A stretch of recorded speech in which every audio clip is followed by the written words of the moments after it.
Concatenate यह function दो या दो से अधिक टेक्स्ट को एक साथ ज्वाइन कर सकता है। चलिए इसे एग्जाम्पल में देखते हैं। ये टेबल है, इसमें पहला कॉलम सी में पहला नाम है और दूसरा कॉलम सी में दूसरा नाम है। इन दोनों को हमको कंबाइन करके तीसरे कॉलम में डिस्प्ले कराना है। आप देख सकते हैं इसमें कुछ वैल्यू डिस्प्ले हो रही है तीसरे कॉलम में, जिसका फॉर्मूला यहाँ लिखा है।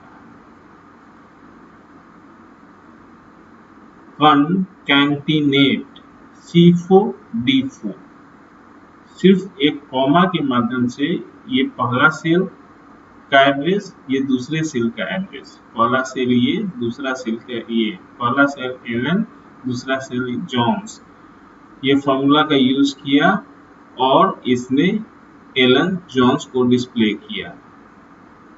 ठीक उसी तरह से बॉब विलियम्स, यहाँ बॉब विलियम डिस्प्ले हुआ।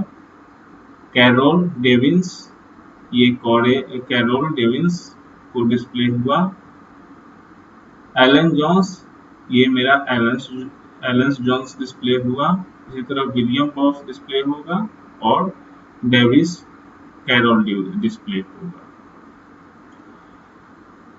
आप यहाँ देख सकते हैं C4D4 इस फॉर्मूला का यूज हुआ है, तो इन दोनों के बीच में कोई स्पेस नहीं है।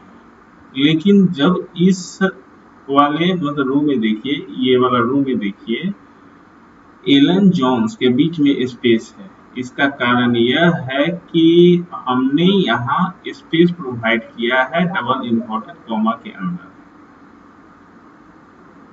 यहाँ पर भी स्पेस है, यहाँ पर भी स्पेस है, तो एलन जॉन्स के बीच, विलियम्स बॉब के बीच स्पेस हो गया और डेविस कैरोल के बीच स्पेस हो गया। ठीक अगर दूसरे एग्जाम्पल में देखते हैं तो यहाँ कॉन्कैटिनेट फंक्शन का नहीं, यहाँ एंड सिंबल का यूज करते हैं।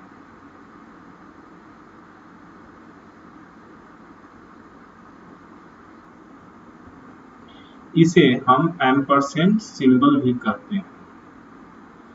अब जरा यहाँ देखिए C22, ये बीच में एंड सिंबल का यूज किया गया है, उसके बाद D22 का यूज किया गया है। तो C22 ये है, D22 ये है, एंड सिंबल की वजह से दोनों कंबाइन होके एलन जोन्स आया। ठीक उसी तरह से C23 और D23 दोनों एक दूसरे से कंबाइंड है, ये बॉब विलियम्स आया। तीसरा में कैरोल्स डेविंस आएगा। अब यहाँ देखिए एंड के बीच में डबल इन्वर्टेड कॉमा के बीच में, एंड के बीच में डबल इन्वर्टेड कॉमा है, उसके बीच में स्पेस दिया गया है, तो वो स्पेस मेरा यहाँ दिख रहा है, एलन जॉन्स के बीच में स्पेस है, वही बॉब्स विलियम के बीच में स्पेस है।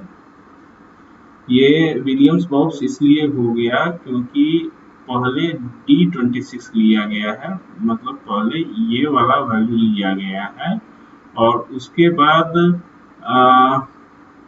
C26 लिया गया है, तो इसलिए यहाँ बॉब विलियम्स है। कैरोल्स डेविंस, ये डेविंस कैरोल हो गया है, तो D27 पहले लिया गया और C27 बाद में लिया गया। तो ये तो था कॉन्कैटिनेट का एक सिंपल सा एग्जांपल। चलिए मैं एक अपनी एग्जांपल लिखकर आपको बताता हूँ कि ये कैसे फंक्शन करता है। मान लिया जाए कि ये इसमें मैंने 2 रखा इस सेल में और इस सेल में मैंने 3 रखा। इन दोनों को मुझे मल्टीप्लाई करना है जो कि m में होना है, इक्वल टू 2 इंटू 3। यहाँ तो रिजल्ट हमको ये शो हो गया है, लेकिन इन दोनों के बीच क्या ऑपरेटर लगा है ये मुझे नहीं मैं शो कर पा रहा हूँ कि इन दोनों के बीच मेरा कौन सा ऑपरेटर है, और इक्वल साइन यहाँ नहीं डिस्प्ले हो रहा है। तो इसे हम कैन कॉन्टिनेंट के मदद से डिस्प्ले करने का प्रयास करते हैं। हम इसमें सेकेंड वाला ऑप्शन लेंगे। सेकेंड वाला ऑप्शन से आप यहाँ देख सकते हैं इक्वल टू, ये पहला सेल सिलेक्ट मैंने किया,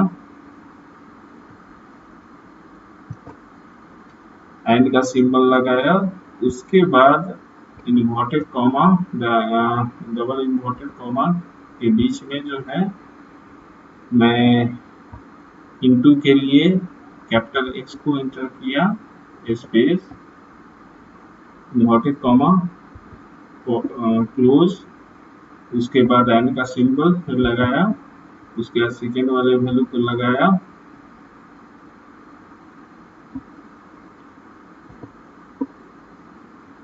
उसके बाद जो है मैं यहाँ इक्वल का साइन लगाऊंगा, इक्वल का साइन लगाऊंगा, इसके बीच में स्पेस। अब जो ये वैल्यू मेरी आई है एंड के सिंबल के बाद, ये वैल्यू का एड्रेस मैंने दिया,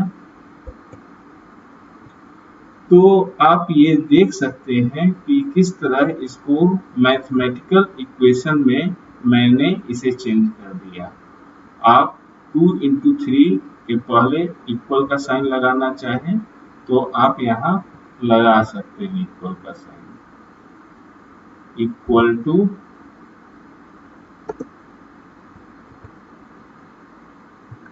एंड का सिंबल। अब जरा देखिए इस वैल्यू को, 2 इंटू 3, ये एक मैथमेटिकल एक्सप्रेशन के फॉर्म में हो गया। अब ये फॉर्म को आप चेंज भी कर सकते हैं यहाँ से, जैसे मैंने यहाँ 4 किया